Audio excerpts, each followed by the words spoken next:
Hi everyone, it's Amanda. Welcome back and Happy New Year! I hope you guys all had a good first week of January. I know it's a little bit hard to get back into the swing of things during the first week of the year, especially after the holidays. Today we are going to be setting up my bullet journal for January. This month is very exciting because I do have some big announcements and news for you guys. I'm very excited to announce that we are doing our first ever New York City Shop ARL pop-up. Oh my god, I am so excited. I can't believe this is real. This is literally a dream come true. I mean, I've been to New York so many times and I've shopped the streets of Soho, and now Shop ARL is having a pop-up in Soho, which is just, I can't even comprehend. Like, that is so crazy to me. We are being hosted by the lovely Shopify, of course, who helped us put on the Toronto Shopify pop-up event, and because that was such a success, that's why we're doing the New York one. So thank you guys so much for even making this possible. This pop-up is gonna be so much fun. I'm gonna put the details here as well as in the description box below. It's on January 25th, free to attend, and of course on the pop-up day we're gonna have so many freebies and goodies and things for you guys to take part in. So if you're in New York City that weekend, please come out and say hi. As you guys can imagine, planning the pop-up has been a lot of work and logistics and planning, so I have been quite busy, knee-deep in all of this planning stuff, so haven't had quite a lot of time to do some bullet journal planning, which is why this video has come out a little bit late. So you guys are going to see how I've been setting it up for January 2025. If you watched my 2025 bullet journal setup video, then you'll know that the theme that I used for the beginning of the year pages was based on fabrics and patchworks and a lot of patterns, and I wanted to kind of carry that theme over into January but do it a little bit different just to give some variety. So this month's theme is based on vintage wallpaper, and I used the same color palette as the beginning of the year pages to keep things a little bit consistent. Honestly, using my zebra mild liners makes this very simple because I just know that all the colors will always go well together, so they're definitely my favorite markers when it comes to journaling. But back to this cover page. Since I seem to love patterns a lot lately, I thought that wallpaper would be the perfect theme because there's nothing more patterned than wallpaper, especially patterned wallpaper, and this in particular was inspired by the sort of vintage wallpaper that you'd see in a cute, quaint cottage or like your grandma's house, which is definitely in line with the theme vibes that I did for the beginning of the year pages, so I love the cohesion there. So I started out by doing these little wavy lines, vertical striped all the way down, which I noticed was a recurring theme in a lot of the vintage wallpapers that I'd seen. And then I drew these little icons all the way down in the center in varying colors. I did little hearts, cherries, stars, flowers, and it's actually not an exact pattern, so I didn't do the same shape and color repeated in sequence. I actually switched out the colors of certain icons like the hearts and then randomly placed the flowers, so it looks like a pattern but it's not, and I did this just so it would give a little bit more variety, and I also wanted to space out certain colors like the red because it pops out a lot more in your eye, and then also it's just more fun because I didn't need to keep track of an exact pattern. And then in the center of those main stripes, I added all these sort of decorative lines, so little loop-de-loops, dotted lines, dashed lines, and that sort of adds a little bit more detail, and it really brought the whole wallpaper vibe together. Now that I'm looking at it, it sort of looks like something that would be in Disneyland, maybe in like a themed ride or restaurant or something, maybe because some of the icons and colors and shapes remind me of the designs in Frozen. But honestly, I'm not mad at that. I decided not to bring the pattern all the way to the edge of the page. Instead, I added a little rounded corner border, as you can see, this little rectangle, and I feel like that adds a little bit of negative space so that the page doesn't seem too busy, and it also contains it so it almost looks like a little canvas frame of the wallpaper. And when I was adding the outlines, I mainly used my blue zebra mild liner marker. A lot of the main line details I used blue just so that it sort of still adds a focus color to this color palette, because it does seem like it could be quite colorful with all the icons and colors going on, but I think having a lot of that blue really anchors it. I know to some people the idea of this theme might seem very repetitive and boring, but personally I love drawing little repeated patterns and shapes, Something about it is very meditative, and I just kind of get into a zone. And it also reminds me of when I was younger, and I would just draw all over the edges and corners of my notes when I was trying to listen in class, and I would draw a lot of patterns all over the place. This just reminded me of that. To add the title for January, I wanted to play around with my new stationery toy that I got recently. This is how you know you're a true stationery lover, is when things like this get you excited. But I recently got a corner rounder punch thing. It just rounds your corners, and there's different sizes of roundness, and it's just so fun to play around with. I've been rounding the corners of every paper I get my hands on. So I colored a piece of paper blue, rounded those, and then stamped out January with my alphabet stamps, rounded those corners as well, and stuck it on my little wallpaper background. I feel like this worked perfectly with the wallpaper, and it turned out so cute.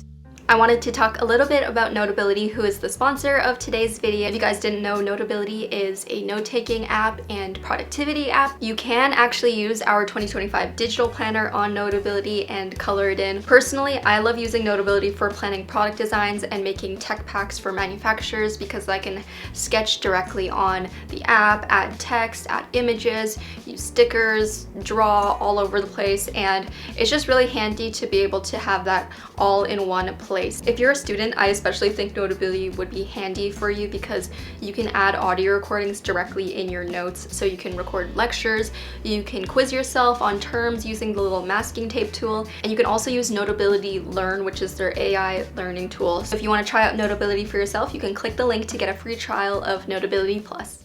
The next page I made was a little quote page on the left side of the page, and something about rounded corners was really calling out to me this month, so every single rectangle I made this month was a rounded corner rectangle. As you can see, I did a little window for me to add that same wallpaper pattern inside, and then on the inside, that's where I'll put my quote page, very similar to the cover page, but just in different dimensions. The quote I decided on using this month, which you'll see me stamp out later, is "one step at a time," which is very applicable for me this month because things are so hectic and busy with the New York pop-up coming up this weekend. I can't even begin to describe how much is happening. There's a lot of moving parts, and it is quite stressful, but it's a good kind of stress, and it's so fulfilling seeing everything come together. And I know once I see the pop-up in person, all set up, and see you guys, I know it will all be worth it. So I'm very excited for that. But yes, I do need to just take one step at a time, and I think even doing this video and this setup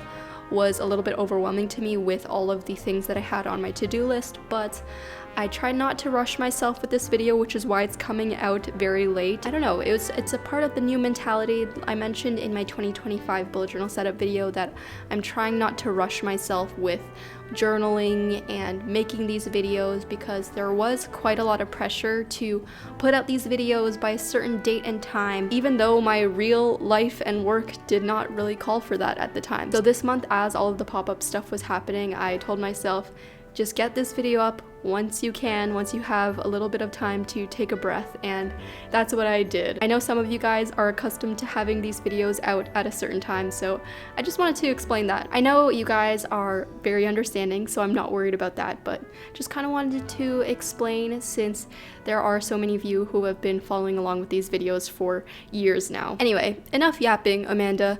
This page is the little monthly calendar spread that I did for the month.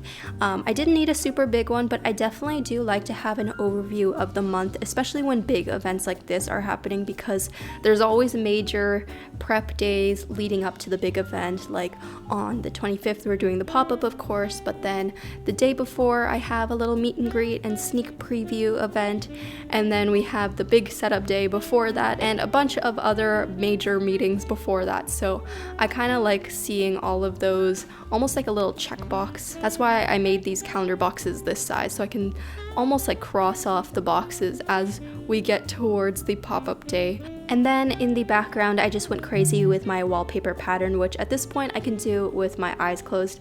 It would have been nice if there was pattern paper that came like this. Maybe there is, or maybe I should make it. If you guys would buy a book of just like patterned papers that you guys can use in your bullet journal, let me know, because maybe that's something that I can make for Shop ARL. And while we're at it, actually, if you guys have any other product ideas that you want to see from Shop ARL, or if you have the 2025 Doodle Planner currently and you have suggestions for next year or things you want to see in the Doodle Planner, whether that's covers, colors, themes, suggestions, then let me know down below. Now's the time, because I'm currently designing the planner for 2026. So that was all I did for my monthly calendar page. Pretty simple. Like I mentioned, this is where I do like to have an overview of the month, sort of like a top-down view. So none of the detailed planning, just more so like the events and stuff. Like I mentioned in my 2025 bullet journal setup video, I've been gearing away from using my bullet journal as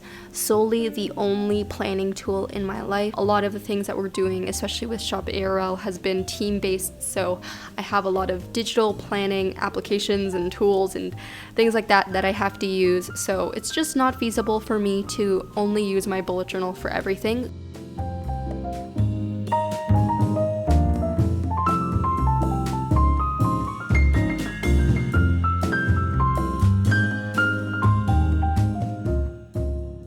As you'll see now, this spread is how I've been setting up my weekly spreads for January.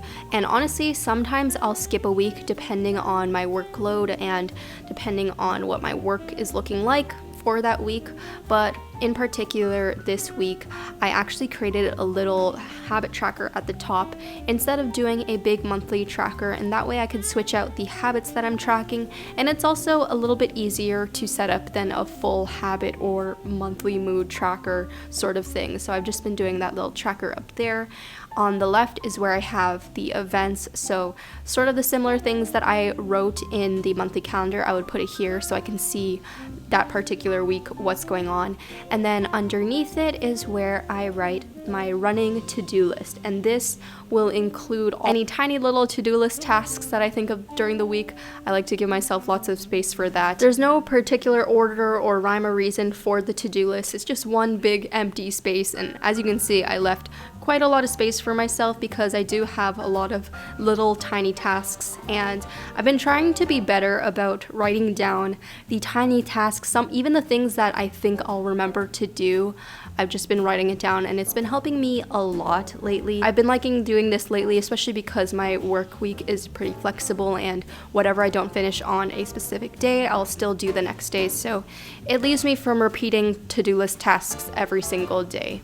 And then on some of the empty spaces, sometimes I've been writing little notes about my day, journaling how I've been feeling in the little empty spaces as well. So that's how I've been setting up my weekly spreads for January, which has been admittedly a little bit of a different month for me. So maybe I'll change things up a little bit next month once my workload gets a little bit lighter.